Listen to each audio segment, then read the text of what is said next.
Hola. Hi. Bienvenidas a Super Mamás. Super Mamás. This is Paulina. And this is Bricia. We're moms and sisters. I have two beautiful girls, Krista who's 4 and Sabina who's 1. And I have a handsome baby boy, Eduardo Santiago. And we welcome you into the Super Mamás Sisterhood. We're here to help one another, inspire one another, and support each other through the ups and downs of motherhood. I hope you guys enjoy the show. Okay, ¿listas? Here we go.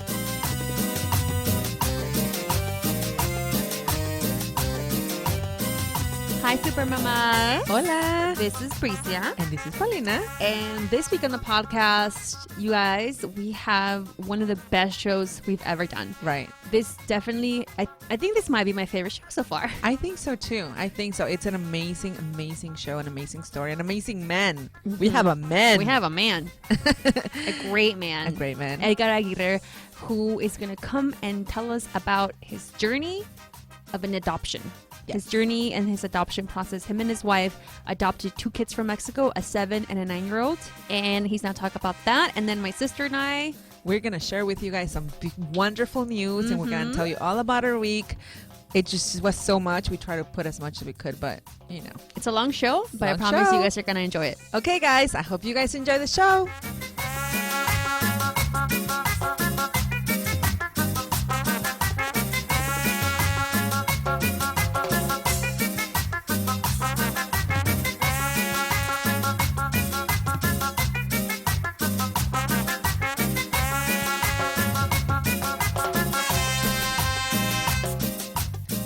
Hello. We're getting better. Huh? We're getting better. Wait, did you record? Yeah. Okay, cool. We are getting better. How are you, sister? I'm good. This was a... look, I was like on my way here. I was like, what am I going to talk about in the first 10 minutes? So I was like, how am I going to jam in everything that I did on the week in just 10 minutes? That's exactly what I thought about too. Right? I mean, we did, like, this week was like so much happened. So much happened. This whole week was so hard for me. You saw me Saturday. I was all... I saw you. I was actually, I mean, I didn't, because you're kind of weird. So I was just like, yes. Kind of weird. So yesterday I was like, should I even like tell her like, how is she? Like, maybe she's gonna be like, nothing. And then she's just, I was like, okay, I'm just going to give her space. Dang. Okay. No, I know what you mean. But, do you feel better? Yeah. It's just hard, Like, it is hard. It's just like the amount of stress of like daycare and like missing days from work and then coming back and then during the weekend, it's just so much. I know you have this ideal like on the weekend I'm gonna do this and this and this and that, and then it's Sunday afternoon. Yeah. You're like, what the hell happened to the weekend? It's just so much, Like I think like I'm just my husband also noticed, and he is really being proactive, and it sucks that I also, because I'm frustrated and I'm very like, me, I know you. And then my friend was like, you look stressed. I know, right? That to your face. Too much, straight up. but it's just, I have like a very, how can I say this? A very... extreme temperament. No. I have a very, like, I think people call it a poker face. You do not have a poker face. I know, exactly. Actually, I do not have a poker face. Like, I have a very descriptive face. To if I am going through something, like, you can tell in my face. Yeah. Tengo cara de encabronada. Pues, so people, do you know what I mean? So, like, I think, like, people can tell, and my husband like sort of like around me like, are you okay? I know Dad's like, algo tiene Bricia desde cuando. I'm like, she's always like that. No, but it's just like, it's just like stress, and yeah, right. And God bless my husband's soul, because he's putting up with me, and he's just like, today he was like ultra proactive, like communication, and I'm thankful that he was just helping me kind of work through it. Right. Or we both working through the whole daycare situation, Yeah. But I still haven't found anybody. So we're still looking, ladies. Yeah. But good things also happen. Oh yeah, this weekend was Linda's baby shower. Right. But Friday night first we went to the. Oh my God, Friday night. That was so good. Right. It was so like I feel like I needed that. I needed to hear Pastor Holly just saying all those things, and I love her because she has such a good message for women. Oh yeah. She has like she's dope. She's dope. Like I came out of there being like, yes, I deserve this. I am this. I'm gonna get this, and I was just like, yeah, and it was amazing. No, I loved it. I love everything about her. Like I just want to be like her. I know. Everything from the way she looks to the way she projects her soul to the way she speaks, right? To the way she She's smiles such a good leader. all the way. Like she does not have a face of encabronada. No, she doesn't. She just has like such a great, and I want to have that. Right. And it's just. But it was good. It's also, faith. It's yeah. faith. It's but faith. also like to hear her saying like, no, I also have these moments of weakness. I also have this moment. You're like, damn, you do? I thought your life was perfect. Yeah. You look like your life is perfect, right? Pastor Holly. I know. And then on Saturday I went to see Deepak Chopra. Oh, that's right. And Eckhart Tolle. After Linda's baby shower. Linda's baby shower happened, and it was so cool. Like it was so cool, right? That cake was something else. I know, right? It was like the theme was like 80s hip hop. I've never seen a baby shower that's 80s hip hop. I don't know how we pulled it off, but I think she was happy. It was amazing. I love the little like chocolates with like cassettes, and there were cassettes on the table, and I was like, if I play this, like, is there a mixtape? Is that a mixtape? And they were like, yeah, and I was like, I wish I had somewhere to play it. It didn't have anything. I know, but I was like, nobody has. Does anybody have a grabadora anymore? I don't. I don't. That wasn't even that long ago. It wasn't. Like we had cassettes when we got here. We had even rewinders, right? For a VCR? for a VHS, and it was like a car. Remember, it was a car. Anyway, so Deepak Chopra, yeah, it was amazing. It was all about like it was about the same thing, like about just being in the presence and just being present, and what that is, or how do you even do that, right? And they were talking about like the same thing that everybody says, but just it's good to hear it again. Like you're always worrying about what's gonna happen tomorrow, or like like I want to work because I want to get to this point, and then when you get to this point, you're like, wait, I want to get to the next point and to the next point, and you're never fully there, like fully in today. Yeah, like this morning, all I kept thinking about was I know. Right now that you have to take your baby to daycare, it's a whole other situation, a whole other challenge. Like it's not as like, let me go and that's it. It's like have to get the kids ready, and like if they poop, if they get dirty, and then you have to come back, get in the car. But go back to your side, like, okay, so I'm thinking like he's gonna be late, we're gonna be late, and we're thinking about what's gonna happen, and right. I'm not like enjoying my baby. Right, exactly. And then I get really upset at that. Oh yeah, me too. And I get upset at the fact like I'm stressing over breakfast, I'm stressing over what he's gonna wear, what he's, and then dad comes in like, hey sweetheart, I'll take you to daycare, and it's like, how do you get to spend those happy moments? right. It's not fair that you're spending happy moments and I'm spending stressful moments, right? But that has nothing to do with him or me. It's just my attitude, right? And I was driving to work and he called me and I was like, I just have to change my attitude. Right. I can't. I have to be in the presence. Like we use that. I have to be present all the time and like being okay with what's happening and take it like step by step and not worrying about later. It's just about like, it's hard. It's hard to be in the present because you feel like you're wasting time being in the present, right? Mm-hmm. Right? You're like, I can't be in the present. I'm wasting precious time. I need to do this and this and this. But you know what I did yesterday? Like I haven't done this. Like I'm gonna be honest with you guys. I haven't done this in a long time. So yesterday, Krista was just there playing, and I was like, let me sit down in the floor with her and play. Like literally like be a kid and play with her. And we got the Legos and we built a castle and she dressed up as a princess, and then I made her a fort in the living room, and I was like all the time I'm like, what time I'm gonna clean this up, like, you know what I mean, like I have dishes to wash, I have I have my citizen appointment tomorrow, I should be studying, you know what I mean, like, but I just like was like, fuck it, I'm just gonna sit down and I'm just gonna be here with my kids. And I got them both, and we like Sabina was the dragon because she was destroying everything, of course. But I felt fulfilled after that. Right. Like it wasn't like 3 hours. it was like, I don't know, 45 minutes or something like that. It wasn't like huge, but she was happy. She was very happy after that. I left the little castle fort in the living room. She actually helped me clean up. Like, we made teams. Like, let's clean up. It's your team against my team.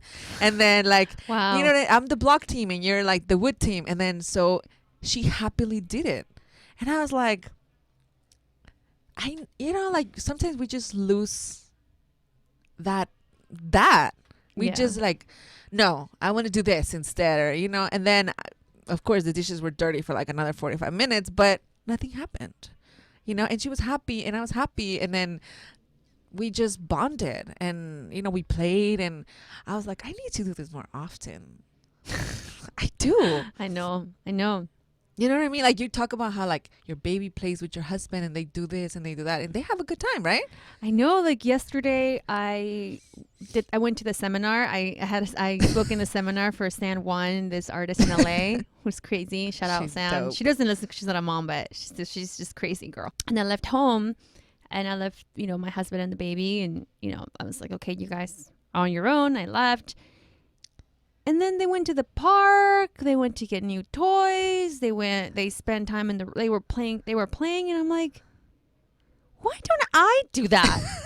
Why do I just worry about, the house being clean, the dishes, his laundry? Like, why do I get to worry about that stuff? And you guys get to play. Right? That's exactly how I feel. It's like, why do you guys get to have a good time while I am stuck with all the worriness? But because we choose to. But yeah, exactly. But it's like, that's not their fault. And that's the thing. I always like, I was so angry this morning. I was like, I just want to switch roles for 1 week, but then I'm like, no, because I bet you he'll make his roles fun and then I'll be stuck. You know what I mean? Like, it has nothing to do with them. No. It's us. Yeah. We talked about that also with my husband, remember? Like, I'm like, I don't understand how come they play and I'm like the mean mom, But it's true. Like, they're like, no, let's play. Let's make this slow. Let's have fun, guys. And then I'm always like, oh, it's time to go to violin. It's time to do this. It's time to do, Krista, sit down and do some homework. Let's look at the numbers. Like, I'm always like, get clean. Go clean up your room. Pick this up. Peínate. Ponte los zapatos. I'm like, always doing that. And my husband's like, Krista, ¿puedes recoger aquí, hija? And she's like, okay, daddy. And she just does it. I'm like, yeah, Jesus Christ. But it's our own choices. And I think it was a good reminder Friday and Saturday about that. And like about just, Yeah. And I haven't journaled in a long time. And I haven't really read. I haven't followed what I usually do. Self-care. I haven't done any self-care. And I could see the reminiscence of what's happening. And I'm like, I just need to write down everything that's happening.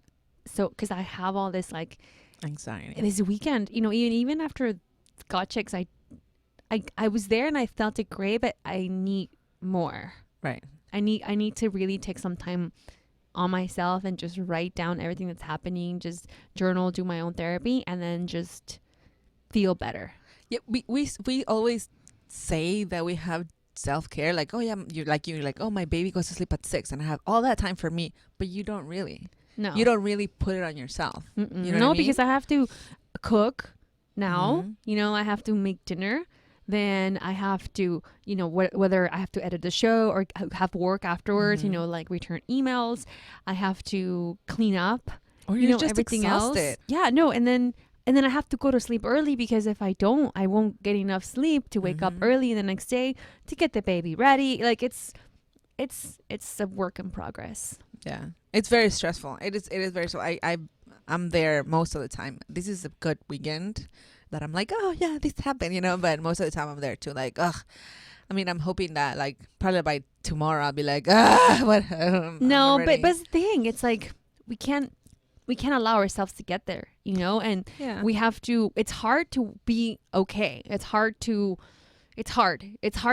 be in an okay place. It takes a lot of work and a lot of discipline to be okay. Right. It takes a lot of work for me to get my journal out. It takes a lot of work for me it's easier to get home and turn on the TV or like just, I want to disappear. I just want to flatline.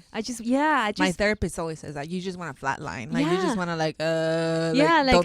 at the end of like doing dishes and everything, like, I don't want to go read.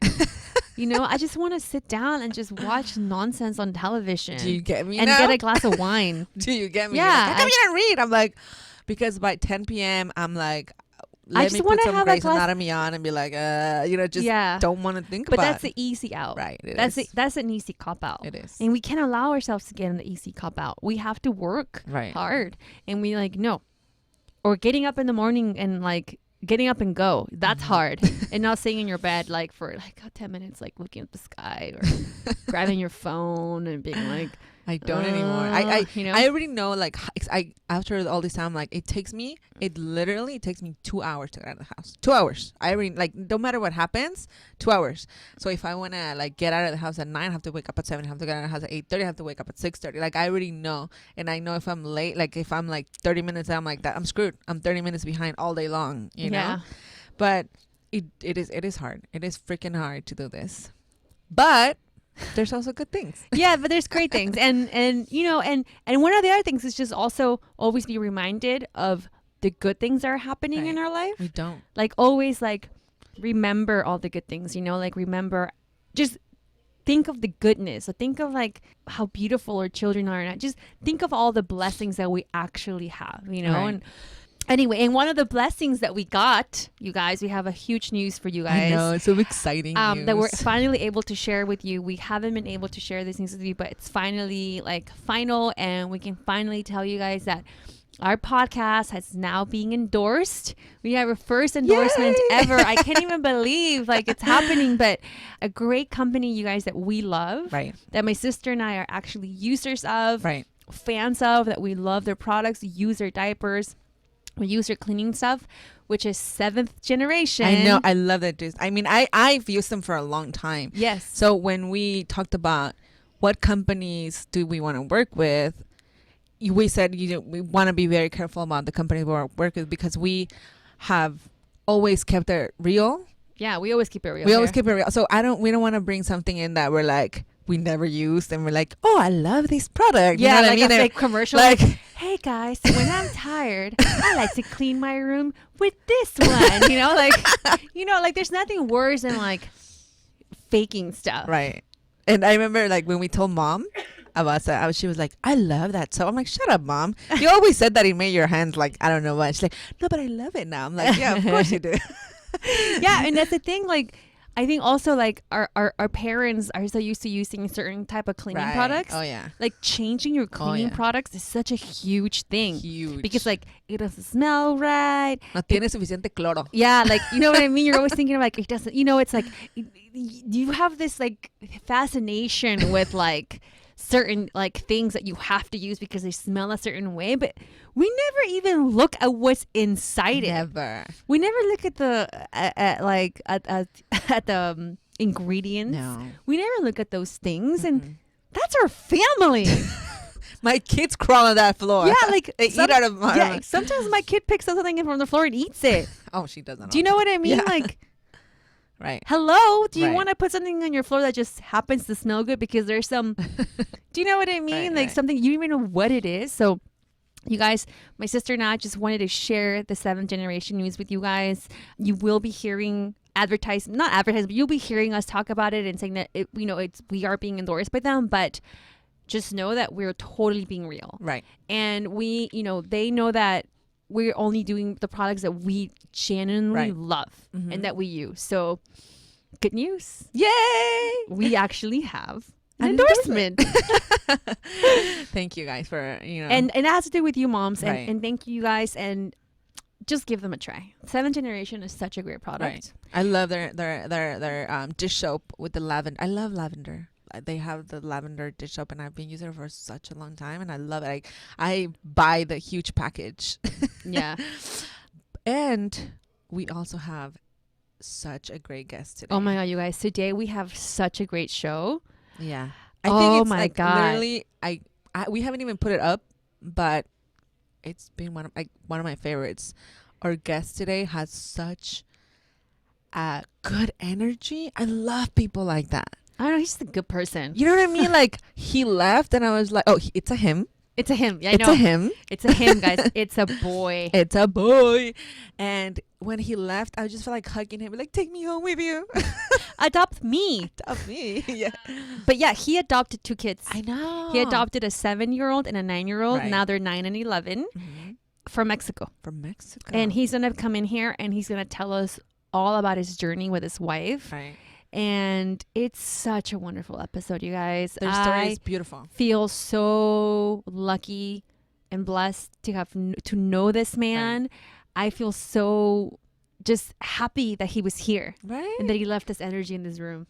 And it's I like, have the you know, Edgar energy here. And then, the way he talks about life and how he sees it, I'm like, What about how he calls? be there. Wait, what about how he calls his wife baby girl? Baby girl. I was like, I'm dang, "Aw." okay, I know. okay. We raised the bar for guys. With I this, was like, with this I show. kind of want my husband to call me baby girl now. my husband just calls me baby. I want baby girl. Baby girl. He was like, come on, baby girl. I was like, Aww. He's such a good person. He's such a and good it's gonna be a great show, guys. I know you guys will enjoy it. So without further ado, that's it.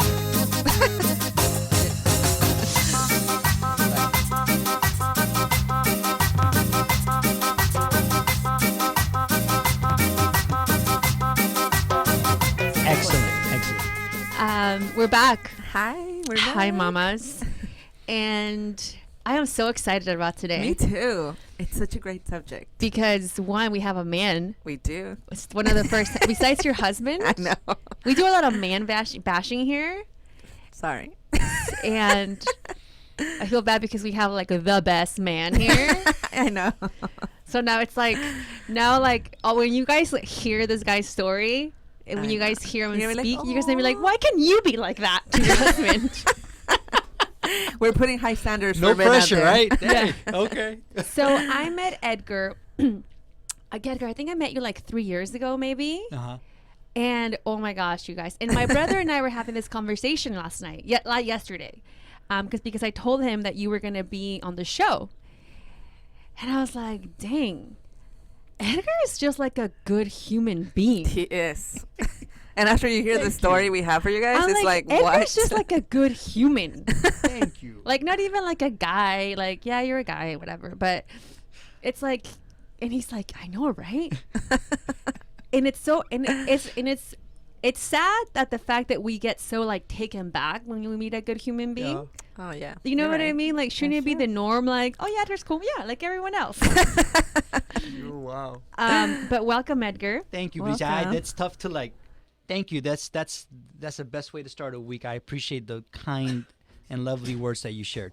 Thank you so much. I think so just to give you a little background, I think you and I met. We were talking about it. The first time I met you guys is. This is again just a quick shameless plug for KPCC. Your family has been a wonderful supporter of the station. You've been a proud underwriter for us. Mm-hmm. We're a public radio station, and we exist, and we are able to provide news and service thanks to underwriters like you guys. And I remember meeting you. We had an event at our forum in Pasadena back in December of 2011. It was called All in la Familia, the story of Latino-owned businesses in Los Angeles. And it was a panel where we had Bricia, you were in the panel along with a lady from Porto's Bakery, the gentleman Luis Saavedra from Tapatio Hot Sauce, and the folks from Gavinia Coffee. I know. I felt very small in that.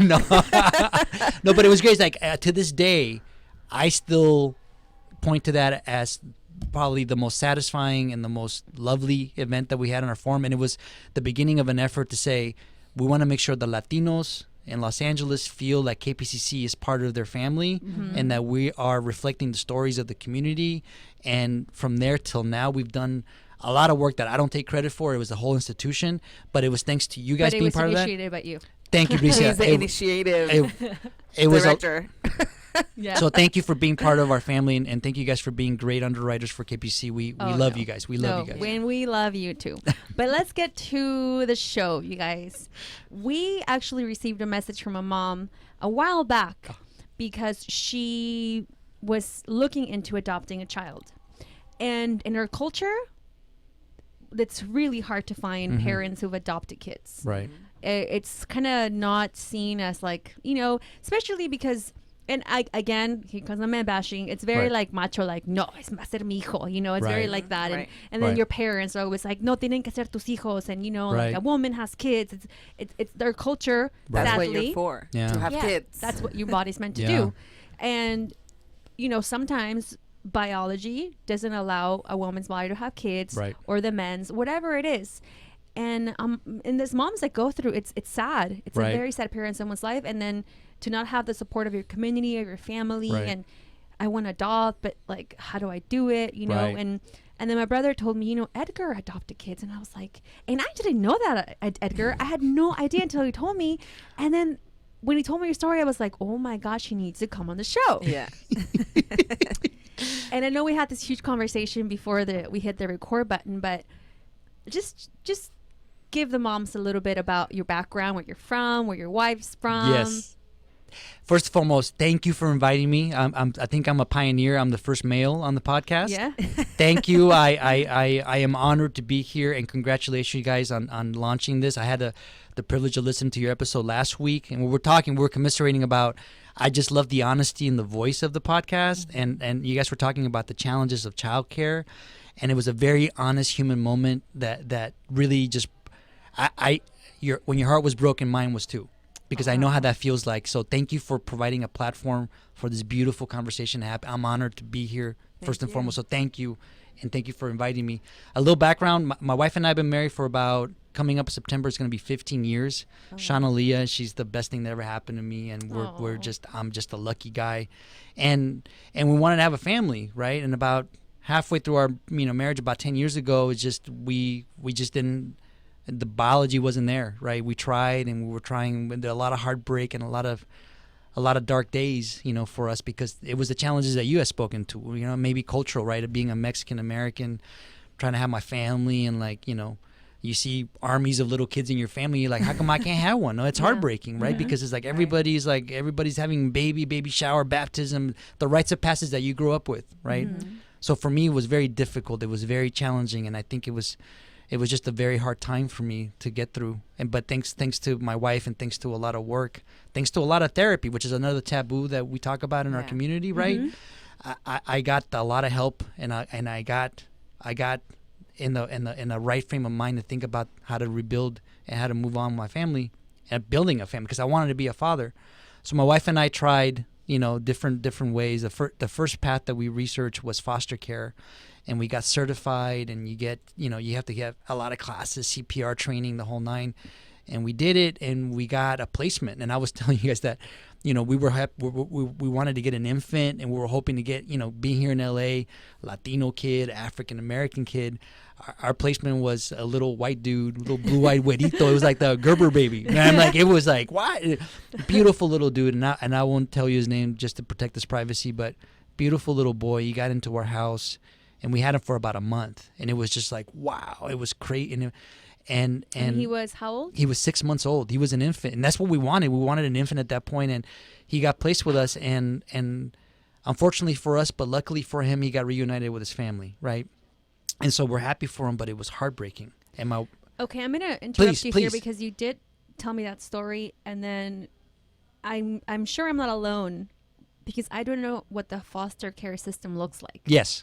So what does that mean when you say you became a foster parent and you got placement? What does that mean when you say that? That's a good question, because for a lot of people listening, so the foster care system exists as a way to help children that their legal status is in limbo. There's challenges with their biological families. Let's say there's substance abuse issues, or there's been a neglect, or there was a report of abuse. Those children then are taken out of that situation and put in custody of the state of California, right? And so the foster care system exists for parents, for people like me and my wife that have been trained, that have to get certified. You have to do background checks to say, hey man, those kids that are in that legal limbo, they need loving homes to protect them and to take care of them, so that once their legal situations get solved, they can be ideally reunited back with their biological families. Or if that's not the case, if the biological family is not suitable to take care of them, if a judge decides that that's not going to happen, then those kids are eligible for adoption. So I would encourage anybody listening to the podcast to, if you're looking for a way to create a family, or you have somebody, a brother or a cousin that's thinking about it, you may want to research how to become a foster parent, because that may be the best route for a lot of people. And some people are suitable for that. And in order to do that, there's a lot of nonprofits. There's one that we work with in Pasadena called 5 Acres, where you go through a process where you get certified. You have to go to trainings, you have to go to seminars, workshops. And once you do, then you become certified. And then a social service worker can call you and be like, hey, Edgar, there's a kid that's X months old. We need to place him, and they give you a sense of like what kind of placement that it looks like.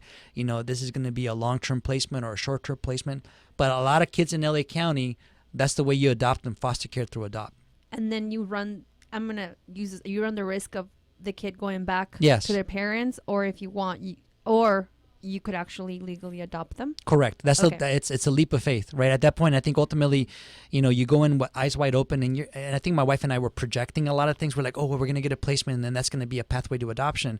And sometimes that pans out that way, and sometimes it doesn't. And it's kind of a weird dichotomy, right? Because you're rooting for placement, but at the same time, you're rooting for the kid to be reunited, because that's Right. so it takes a lot of. Emotional roller coaster. It's an emotional roller coaster, but I've been fortunate enough to know a lot of people in my life, co-workers, friends, that they have built a family through this process, Okay. right? Oh, okay. That they've been like, okay, you go in and you're like, it's kind of dicey. I don't know. Mom's not going to get her act together over there. Maybe she does, maybe she doesn't. And eventually, you go through a limbo of about a year, sometimes longer. And I had a friend, dear friends of ours, happened to be gay, a couple that got recently married, who had a pair of siblings placed under their custody, and loving, caring, and after a year, their biological mother got their act together, and their kids were reunited with hers, and heartbreaking. Of course. But they're still part of that kid's life, right? So it forces us to challenge the assumptions of what family means. I Right. think that's what foster care does. And coming as Mexican, our definition of family is like hardcore and is defined, right? But I think this, for me, it's opened up my eyes to like, oh wow, this is family's what you make, and like, and my kids don't have my blood running through their veins, but I can't love them more than I can imagine loving him now, right? So it's about forcing ourselves to expand the definition of what family is. So I would encourage your listeners, if you have family, if you have friends, relatives that are thinking, research it. There's so many ways to make a family. You just got to go out there and explore new territory. Thank you for that. And then let's go back to the story. The 6-month-old got reunited with his mom. Right. And then So my wife and I were licking our wounds. It was very sad. It was tough. It was difficult, right? And so we kind of reset the button. We're like, so what are we going to do now? And we went back at trying biologically, right? We're like, let's give it another go. And after a while, it just wasn't going to happen. And at that point, my wife and I made a decision. We're like, we can continue doing going down that path, right? You can go to in vitro fertilization. You can go that way and try to get science involved, but that becomes a different route. And, you got to start taking injections, and and it's like, are we sure we want to do that? And I think both of us communicated very honestly with each other, and we decided, like, you know what, that's not our jam. And if that's somebody else's jam, God bless them. We're not judging. It's just for us as a couple. We're like, that's not going to be for us. So that we go back to square one. We got to adopt. What do we do? At that point, for us, we weren't strong enough for foster care. So we decided foster care wasn't the best fit for us. So we're like, is it domestic adoption? Do we work with a lawyer to try to find a pregnant woman that's looking to put, okay, that's right? another option. That's another Okay. option, right? And a lot of people have built loving families that way too. Or do we go with international adoption, and that's more final? We thought, like, with international, there's a beginning and an end. That's what we wanted at that point, finality. Yeah. We didn't want to be in legal limbo. So we started researching, and I was telling you guys at that point, this is about 2011, 2012. China was still a very popular program. Ethiopia, Guatemala. We wanted Colombia. My wife has a cousin who adopted a kid from Russia. And then my wife was telling me, what about Mexico? And given my roots, my mom's from Sonora, my dad's from Durango. I was born here, but I lived a lot of very happy years as a little boy in Mexico. Okay, and then I started researching it, and I have a tia, a nun, who happens to be a monja, and she researched a little bit for me. She's like, hey, man, you want to look at there? At that point, 2012, Mexico had just gotten into compliance with the Hague Agreement, which is an international protocol that governs adoption. And we started making some inquiries, and yes, Mexico was an option. So that's how we started that ball rolling. I didn't even know that you couldn't adopt from Mexico. Like I thought like, oh, I want to adopt a kid. Let me choose a country, you know, like Right. and it turns out it's not that easy. Right. No, it's a very involved process. It's with Mexico, we needed to find an agency here in the U.S. that worked with Mexico, and we were lucky enough to find one in Tucson, in Arizona, International Children's Foundation. So we made the inquiries, and they're like, okay, so this is what you have to do. You have to do, you know, it's like, think about when you're buying your house and doing escrow paperwork, multiply that by like 100, right? So just to get your, my God. it's like you have to have a lot of administrative stamina to go through an adoption, and you have to go through a lot of paperwork and background checks. But so we started the ball rolling in 2012. Most of 2012 for us was just getting a lot of work at doing background checks. You know, go ahead, Bricia. So you started in 2012. 2012, we started the process in earnest. Like when you were like, okay, Vamos. let's do this. Dale.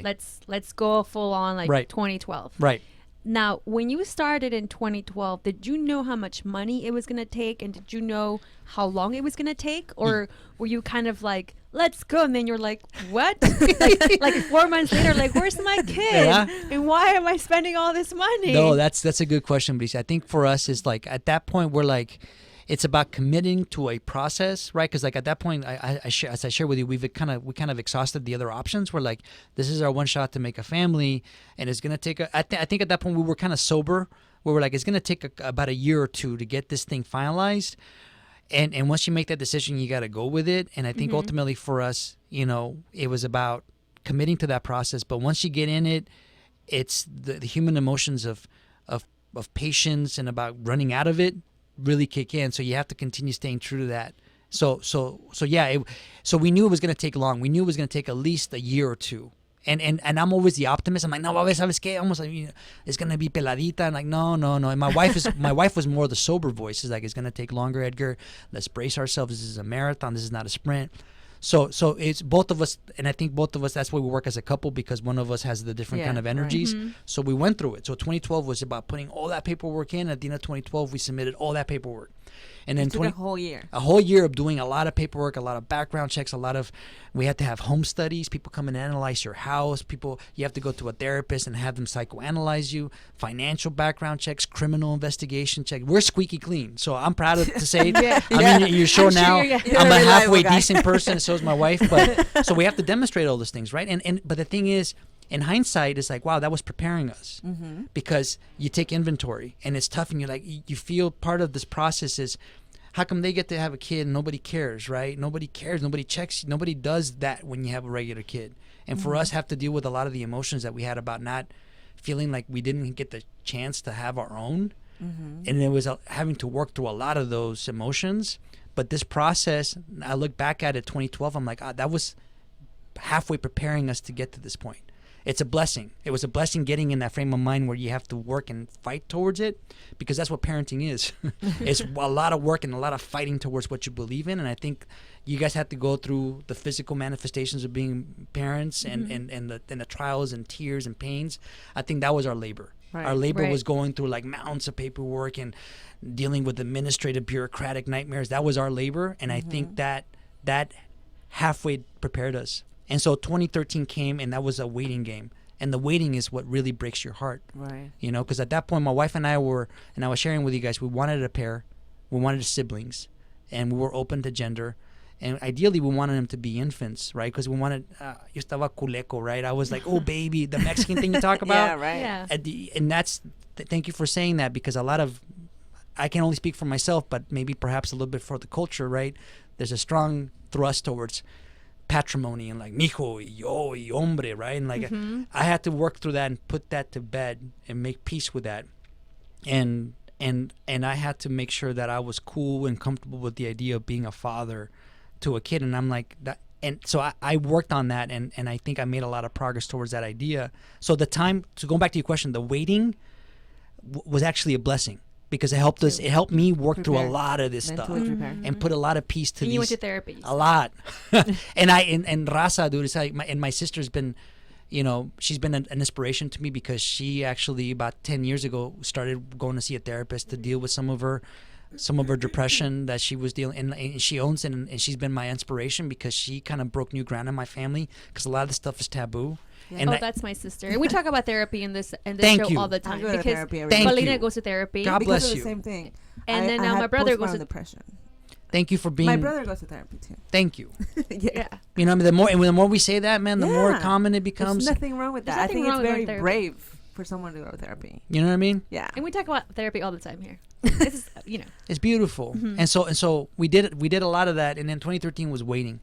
And 2013 was a lot of waiting. And I was telling you guys that, like, in 2013 for my wife's, and she won't be mad at me, but on her 40th birthday, we went to Mexico City. It was like, and it was special. And on her Sean, 25th birthday. for her 28th birthday, and my wife wanted to go somewhere special. Let's go to Mexico City. And Bricia, thank you. You gave me some really great culinary advice on restaurants to go.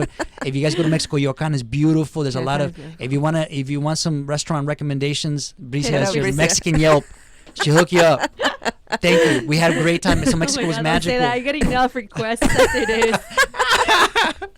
So 2013 we went down there, and that was kind of our pilgrimage to go down there. And I was telling you guys, like, we went to Teotihuacan, and we went to the Pyramid of the Moon. I remember my wife and I being on top of the pyramid. I remember the moment when we asked the gods of our ancestors to be like, help us, Yeah. give us fertility, give us life. I remember that prayer, and I remember going to like Tepeyac and doing the same prayer, and it was like a very emotional, very, very meaningful moment for us. And then we come back to America in January of 2014 and still waiting. And the waiting against what kills you. And at that point, my wife and I had a heart to heart. We're like, is this going to happen or no? Because at that point, we're almost to the 2 year 2 years. mark. Mexico, come on, dude. And we're like, chinga, like, come on. And we're like, so what are we going to do, baby girl? She's like, let's talk to the lawyer and have a heart to heart and be like, what's going to happen, man? Is this going to happen? Yes or no? And the lawyer's like, do me a favor, Edgar, call El DIF in Sonora. And if you're open to older children, I think something's going to happen for you guys. But you have to be open to older children, okay? The 5 and younger is probably not going to work out in Mexico. So I had a really good call with the director at that moment. It was like, this is like February or early March. And she's like, Edgar, if you're open to older kids, there's 2 kids coming up on the pipeline. They're 9 and 7. Are you cool with that? Are their siblings set? And I'm like, yes. Let's do this. Yes, please. So they sent us the photos of these 2 beautiful children, and my wife and I are like, when can we go meet them? And we went down to Hermosillo. This is late March of 2014, and I remember them till the day I clock out, when they walked into the room and we met them, and these 2 little skinny little things with smiles and limbs and just looking at us. And it was the moment when we met each other, and it was very real and very, very sweet and very innocent, and a lifetime of recognition happened in those seconds when we saw each other. And that's the moment we became a family. Oh, wow, And we actually became beautiful. we became a family when they sent us the photos of them. Yeah. It was just like a matter of going down there and saying, at that point they were like, DIF was like, okay, so you like them? I'm like, no, the question is, do they like us? Do these kids? And at that point it's like, let's just, now what? So again, going back to the preparation, is like, it puts you in a state of mind. It's like, you got to get yours. You got to fight for yours. Go. What do we have to do next? What's the next paperwork? So from March of 2014 till September 29th was just the final stretch. It's like finishing all the paperwork. At that point, again, working with the agency, and God bless them. And there were, to your question, Bricia, about how much the resources cost from the beginning of the process to end, it's about the price of me having a new family is about the price of a decent sedan. Look at it that way. Like, you buying yourself a nice Honda Accord. So people are like, ay, Dios mío, so expensive. No, it's not. It's like, how much do you pay for a nice car? How much do you pay for a daycare? Right? Exactly. You know, you guys have been Exactly. talking about in your We episodes were about just talking about that, and I was just like, believe me. Right? Believe me. You got it. Like, it's not that bad. right? So from beginning to, and you asked me that question, like from beginning to end, we invested a total of about $30,000 for our children, and that's the best $30,000 I've ever spent in my life, ever. Of course. So that's how we met them, and then from March to September 29th, it was just the finalizing the legal process. We working with that agency I told you about, International Children's Foundation. They were working with us to set forth the beginning of getting the visas through the U.S. State Department. So we didn't do any mexicanadas here on, right? We didn't do it on the DL. And I was telling you guys, you know, dealing with the culture that we deal with, right? Like, a lot of people in Mexico are like, wow, ¿sabes qué? Yo tengo una sobrina que está embarazada, and you can just hook it up and ve al hospital y cambia la... No, it's like, that's That's human trafficking. That's human trafficking, right? Thank you. So for us, I think for me that was an edit, because I had to persevere, because and again, you're a good human being. Thank you. No, and I had a lot of I wouldn't call it static, but my people mean well. My parents mean well. Mis tíos, like, mijito, why are you waiting so long? And, sabes que pa' qué le hacen? You're so delicate, you know, like the New Yorker. It's like, you don't understand. You're this so is American. right? No, and like I think people, because like we live in very informal societies. Right. When if you need un canillazo, ¿sabes qué? Oh, yeah, No. It's like, no, papa. It's Las like mordidas. una mordida. Yeah. Yo tengo un primo que he works for the big municipal government in Durango. It's like, no. So at the end of the day, we went through a very rigorous process, but we did everything on the up and up, and we got the framework for us to get visas for our children. And by the time September 29th came, 2014, the kids became legally ours, and at that time, the U.S. visas were waiting for them. So we flew them from Hermosillo. Between March and September, we bonded with him. We visited him a lot, and we got to connect with him and got to know him. We saw him like 3 times, and we talked to him every week. We Skyped with him. We got to know them and stuff like that. And then we got him to Mexico September 29th, and at that point, we did one last week in Mexico City where we ran around to embassies, to consulates, to foreign affairs offices to get paperwork done. And then we finally got their visas, and we came to LAX October 7th. And we had a big paper dossier they gave us at the embassy. They're like, don't open this. Take it to the board. Take it to INS, to ICE. And as you cross into to the migra. To the migra, dales este papeleo. Okay, and we went in there, and I remember landing in LAX. I remember getting our kids there and waiting for an hour while the ICE officer was looking at the paperwork. He's like, all right, you come in. My wife and I, how many times do you get adopted from Mexico, right? We got a limo to pick us up. Wow. To pick us up at the airport. Our kids were like, wow, we got a limo. And it was like a magical limo ride from LAX to Van Nuys. That's dope. And the first thing we did was got an In-N-Out burger for lunch. Oh, that's the And right it's way like- to do it. And then the rest is just an ocean tsunami. So let's get to the rest in a little while. Dale. Let's take a break. Yes. And because that's hard work, but then you have now the rest of your Yeah. life. That's the easy part. What I just described to you is the easy part. It's the easy part. Yeah, so let's take a break and we come back. We're going to get to the hard stuff. Yes.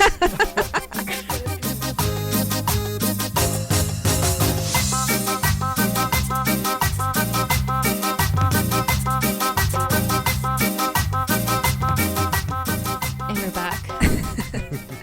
Do your kids ever tell you like, yo, Dad, where's the limo again? Like, why don't you ever bring out the limo Right, I'm like, don't get anymore? used to it, dude. It's cool, but like, it's for no. It's on that topic. It's about, you know, having that first world experience for my children is Right. very important because I have to continue managing, giving them, without overwhelming them. Right, because again, my I have to remind myself, my children were in an orphanage 1.5 years ago. Like, they had to, at the mornings to begin their days, they had to go through a trunk, through a furniture piece to compete for the clothes of the day. Oh, wow. They had to, it's communal clothing. My kids were doing that 1.5 years ago, and now Right. they're playing with Wii's, and now they have access to an iPad, and now they have a dad and mom that takes them to go get ice creams on the Wii. So it's about, what I've learned about my kids is like, it's like I need to be patient and helping them and familiarizing them with the first world. Because Right. it could be a lot. The first I world can is imagine. a lot. It's And it all comes at them fast. at once. You know what I mean? Yeah. And it's so paciencia, and I'm working on it. And trust me, I'm not perfecting this at all. And you guys as parents know this as well. It's a lot of patience and like easing them into that. So yeah, going back to the limo, I'm like, don't get used to it. I appreciate it when the special moments come. I had a big question that Yeah. I wanted to ask. How do you handle discipline? I have never, corporal punishment has no place in our life, right? And that's something that my wife and I were very clear about at the beginning, and something that, going back to the prep work that I told you about, is like talking about is like, what are the values that we insist? The values that we insist on is problem solving. It's making sure that we equip our children to have the ability to solve their problems. And so there's no corporal punishment. I've never spanked them. I've never done any physical altercations with them. It's about learning how to communicate, and that's incumbent upon me, and I'm the one, and my wife, we're the ones that set the tempo for how we problem solve in our house. So we articulate what's acceptable and what's not, and it's a lot of communicating. We have very verbal children. And that's the thing about, you guys have little babies that you're seeing them form in front of you. For us, they came in baked already, 9 and 7, and Yeah. and to our credit, man, and I got to remind myself how lucky we are. They're good, lovely children with good brains, with big hearts, and they're sweet and they have a sweet disposition to them, and fairness is important to them, and they have a good compass inside of what's right and what's wrong. So there's cases when you have adoptions with kids with severe psychological traumas, right. you know what I mean, or like severe mental health issues. We're very blessed that our children don't have those challenges. Right. Having said that, they're still, they still need a lot of They're still support. kids. They're still kids, and they still have some, disciplinary challenges with them in terms of what I think my kid's biggest problem is transitions. It's about from going from one activity to the other. And like it's gotten better as we've been together for a year and a half, but it's like, okay guys, time to stop, time to do this now. Time to stop, time to do this. It's like their little brains they're still having a hard time.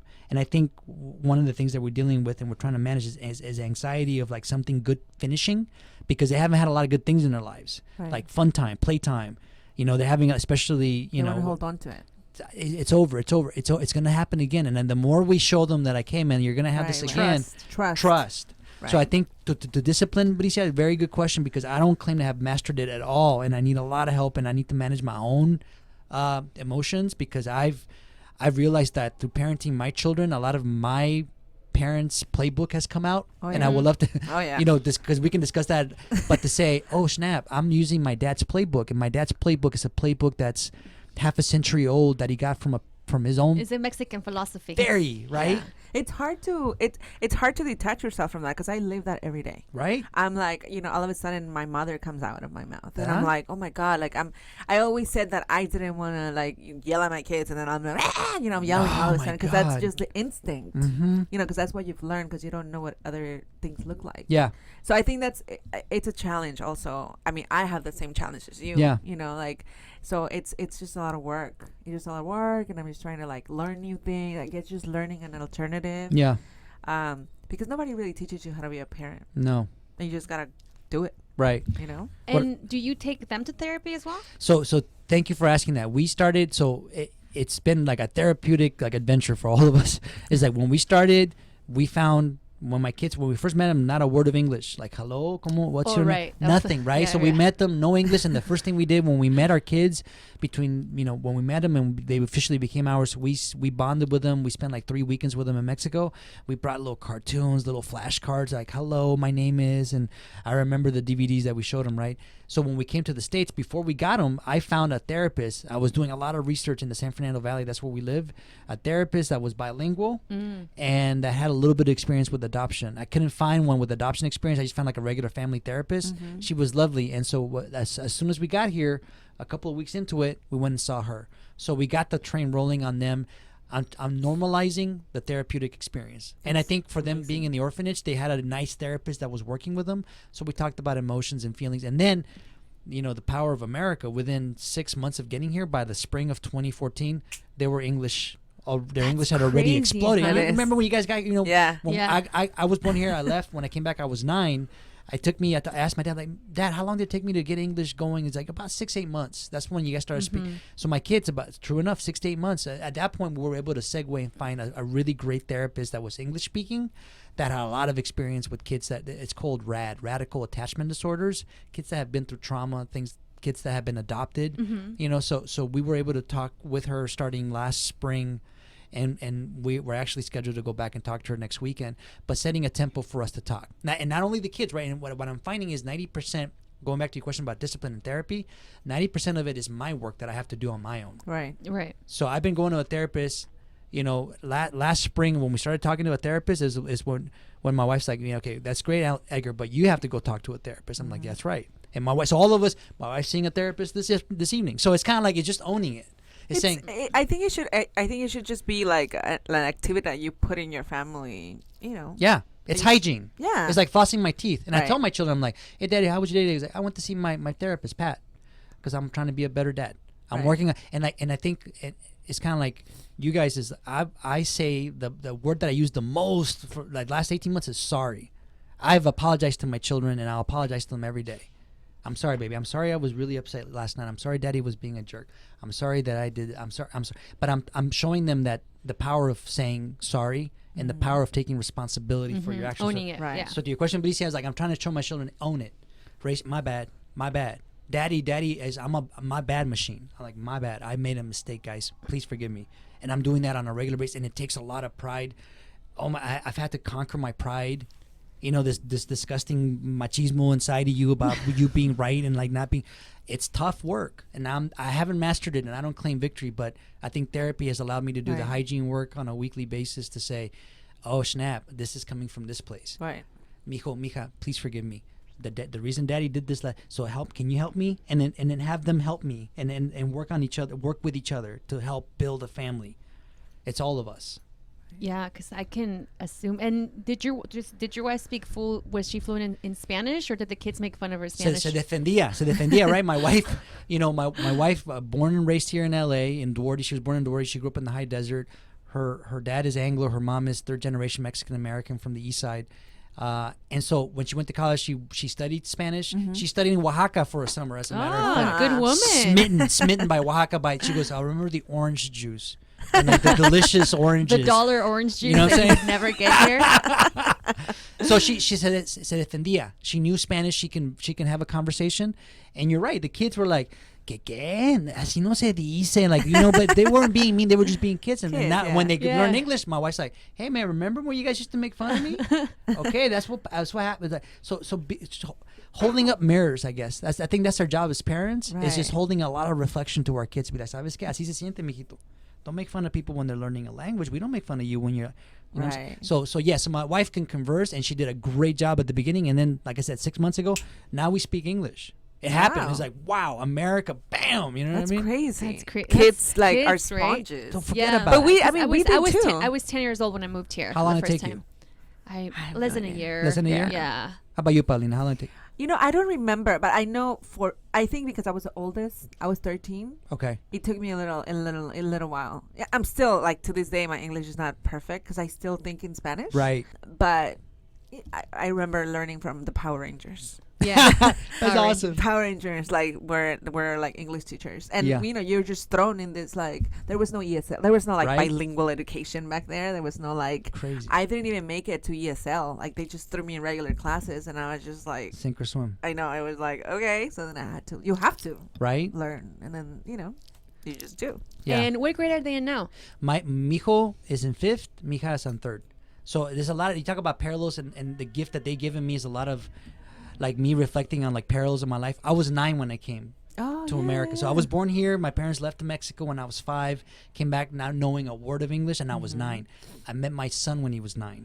And like my son is like, oh my, there's no accidents here. These kids were ours. We made from the Right. beginning. we made a deal with the universe lifetimes ago about that we were going to meet up again. And I don't want to get too hippie on this episode, but but it means like, okay, we're Right. supposed to be together. And like seeing their trajectory, my son, his accent is almost gone. He's got a great ear too. He's got a beautiful voice. He loves Justin Bieber, and he's got an angelic voice. He's got tone, and they're both beautiful children. I have nothing to do with it. Their genes are just fantastic. And Griselda also, her accent's is getting better, but I think her ear's not as good as my son's, and I'm wondering what the ear has to do with it.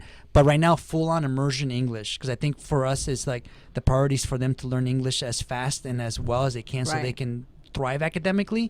And I said, let's do that, guys. That the goal is for you guys to master that, and eventually your Spanish is never going to go. When you talk to them in Spanish, they know everything you said, but right now you could tell like como que se les atrabaja, you know what I mean? Como, how do you say it? Like, because their little brains are like just crazy overloaded with stimuli, and I'm like, okay, we'll work on the Spanish, but we need the English. They're still English learners, so it's kind of like we have to continue to manage that expectation. Like, talk about parents. I went to see my parents this weekend. It's like, nunca tuve el español, right? And I'm like, I appreciate that, Mom, but right now I don't want to put another challenge on my kids. Right. Life, they're throwing so much at the lives, and they're working so hard, and they're my little heroes. Please don't give them another thing for them to have anxiety about. Right. The Spanish stuff, we got Mexican credentials. Don't even trip. Don't even trip. I got a Mexican map in my office. We're hasta las hachas, right? But right now, the priority is for my children to master English so they can thrive in this country. Of course. And Spanish is going to be there, and I know it, and we'll access it, and they're going to have access to this culture because it means something to this family. But right now, English is I don't want to sound like Pete Wilson or anything like that, but I want to give my kids a chance to function. You do not You know what I sound mean? like Pete Wilson. Thank you. I appreciate that. With all the respect to Mr. Pete Wilson. No, or not. So let's talk about family. Dime. How is it going with the 100 tios and 50 cousins and getting, still I'm sure haven't met all their Right. cousins and all that you have like because I know how we are. Yeah. And when I say we, Yes.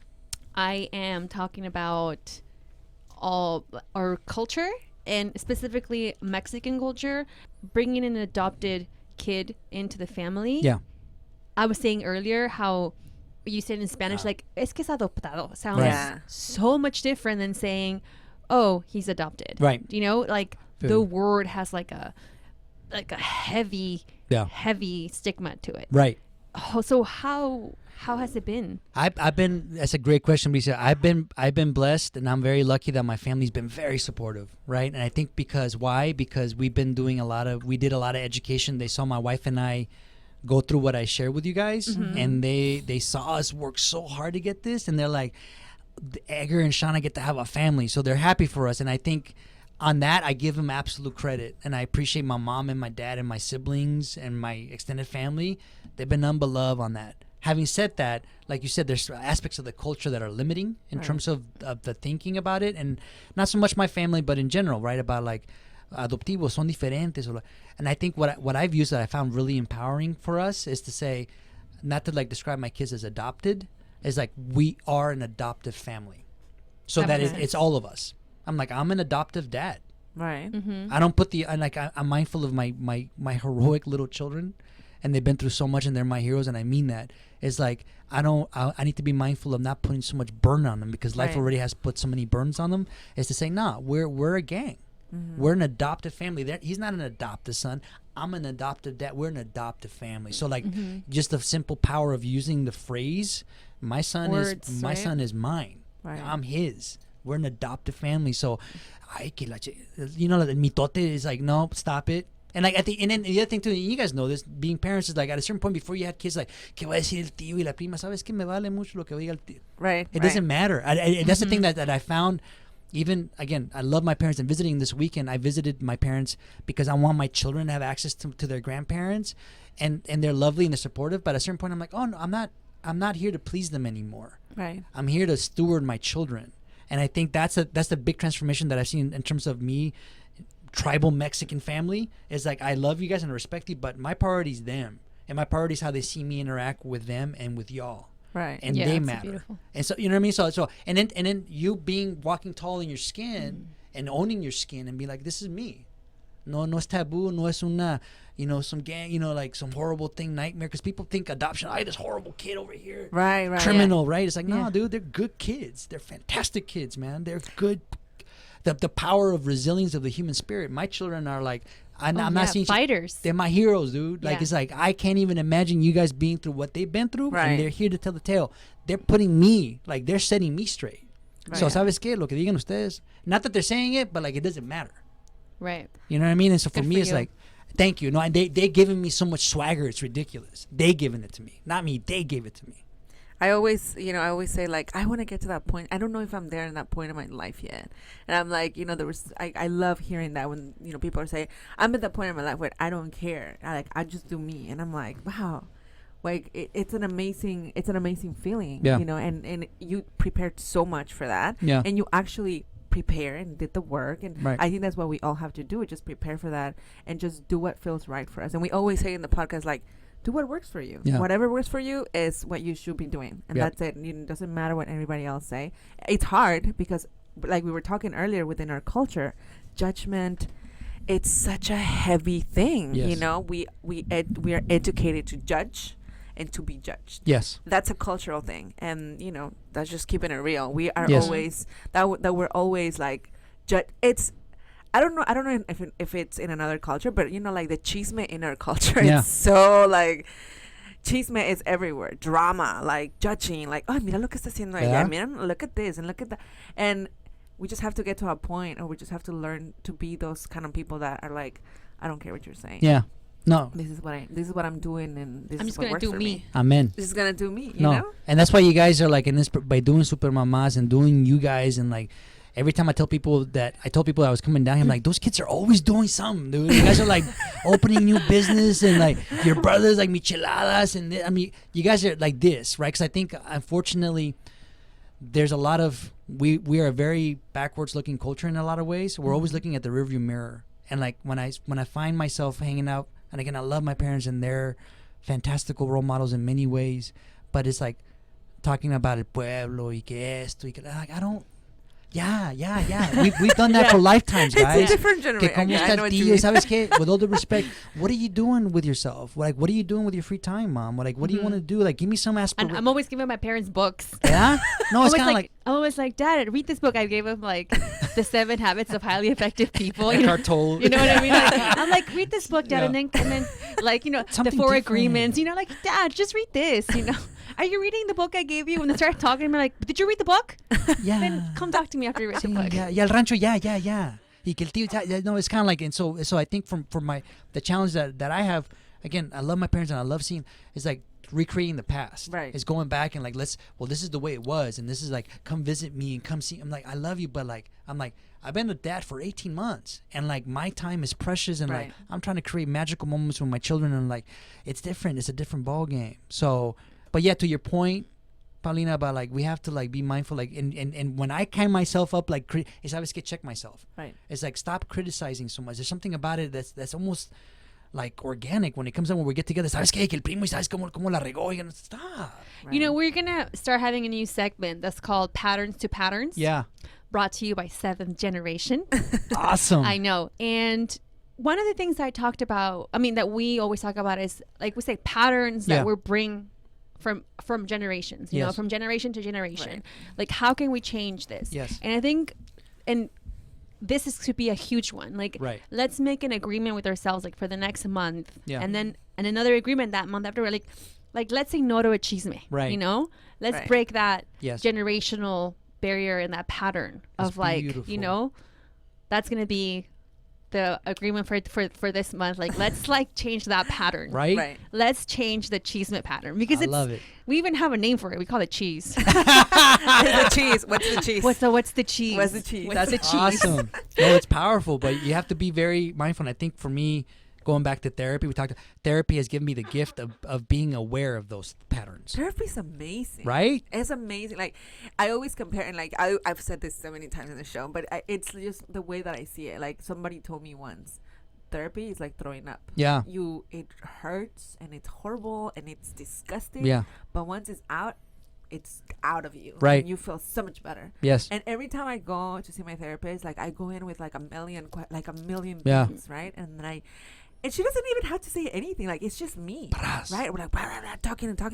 And then when I leave, I'm like, thank you. I got what I needed. I feel so much better. I got the answer. And she's like, okay. I mean, she does help me, of course. But you know what I mean? It's Me like, desahogué, right? you fix yourself. There you go. I think a lot of people have this notion of therapy being like, oh, something's wrong with you. Yeah.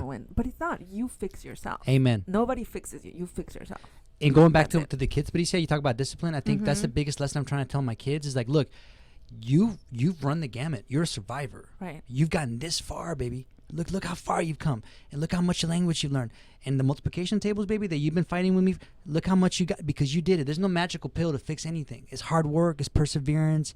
It's seeing mom and dad get up and put some monkey suits on to go to work and come back. It's like they're seeing like, oh, you get a chance to reinvent yourself and put in and re-engineer yourself. I think that's the biggest legacy that I would love, aside from them becoming U.S. citizens, like I said, is like the gift that I want to give them is like, mijo, you can heal yourself. Right. And daddy's healing himself. And they are so lucky to have parents like you and your wife. Seriously. I mean, wow. Like, you are such an inspiration. I'm like, it's so inspiring, you know? Like, they inspire me, dude. I know, but you were making a difference in the world. Right. Thank you, like, Lisa. you were changing these kids' lives forever. And I know you're very, like, and that's a very Mexican thing too, very humble. Like, no, I'm not doing much. No, it's okay. It's okay. No, yeah, right. But you know, Qué lindo.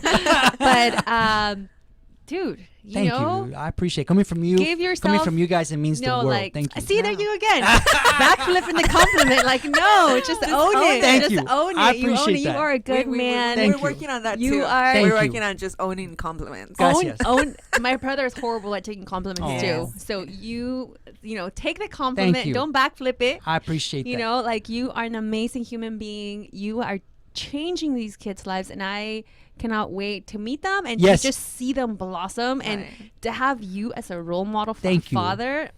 God Right. bless your I want to bring them to the Like restaurant, dude. I want to bring them Yes. down here and have some delicious food. You guys have amazing. If you guys haven't come down here, I'm assuming all your listeners are like avid fans of the restaurant too. But if you haven't, you got to come down here and you got to have los chapulines. Fantastic, dude. I love them. I love how you're plugging my restaurant. to your fan base. They're I like, know. yo, man, I've been here 100 times. You should plug in KPCC Yeah. one more time. I'm What are gonna you talking one more about? time, just a shameless plug. KPCC 89.3 FM. If you don't have it, please download the iPhone app. We also have it on Android, the KPCC app. Check it out. You can listen to all the programming that you come to enjoy, and give us a listen. Tell us what you think. Yeah, you guys, and donate to KPCC. I get that. I Become love sustaining KPCC. members. Become Yes. sustaining members of Yes. KPCC. Edgar, thank you again so much. The best to you and your wife. And moms, thank you so much for listening to our rants that we go to every day. And shows like this are because of you and Right. things that you tell us that you want to hear. Right. You know, I would have never thought adoption was something you guys wanted to hear, but you guys wrote to us and told us, and we try and, you know, hook up with people. So So if you want to contact us, you know, you can find us through our Facebook or page, www.supermamaspodcast.com. There is a link there to contact us. You can send us emails. We're trying to get better at responding. But, you know, we have that. Follow us on Instagram @_supermamas. We also have our closed Facebook group where we post questions and just help each other, and it's been really good too. I feel like I know everybody there. It's so Right. good. And we also have a phone number. 424-326-3707. Again, 424-326-3707. Call us, leave us a message. Thank you again. My pleasure, guys. Thank you. I'm honored to be Shout here. out Thank to your you. wife. Thank you, Shauna. I love you, baby girl. Thanks for being with me. Oh, baby girl. Hey, do you sing to her some this oldies? is good. You know, like we don't. This our tip for this week is like be like Edgar. Ah, We did not do any man I'm bashing. a pioneer, We dude. Thank you did, for letting me be We the did first not do man. any man bashing, but we still have our No, intro to it's record. cool. So It's tough love, though. It's tough love. It's just being honest, and I appreciate you guys allowing me the platform to tell my story. And if for anybody listening out there, because I know it can be lonely, trying to be a family, don't give up. Get help. There's resources. If you want to be a family, you can be a family. Just go Yes, get we'll help. have all the information of the agencies you said Excellent. on our notes. we have our show notes. we have and show also, notes. you have a blog that Yes, that it it was a was link to the blog. Family Nopal. Is it So- .net or .com? I forget. We'll put a link. .com. We'll Yeah. put a link. familynopal.com. Yeah, if you want to hear the whole story, my wife did a great job of curating our Oh journey. yeah, Right. she. I mean, it was so detailed. There's pictures of you Right? guys building beds. You know the whole thing. Yes. I know you guys haven't updated it in a year, but Yeah. hopefully your next update is this episode. Right? Yes. Yeah. right? Yes, Just- actually. it's really easy. All you gotta do is just Yeah? embed the video and that's it. But thank you again. Thank you, Edgar, guys. for taking the time. Gracias a and ustedes. thank you to your mamas. Thank you, ladies. We We'll are see you out. next week. Super Mama. Super Mamas. Thank you. And Super Papa. Gracias. Oh yeah, Super Papa. You should Hasta start a luego. podcast, Super Papa.